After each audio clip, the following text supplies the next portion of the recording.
ಬರಿದುಕೋ ನನ್ನ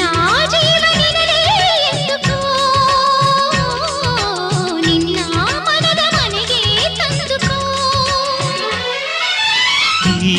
ಕಂಗಳ ಬಾಗಿಲ ಬಾದರೆಯುವೆ ಬಂದು ನೀ ಸೇರಿಕೋ ಓ ಮೇಘವೇ ಮೇಘವೇ ವಂದನೆ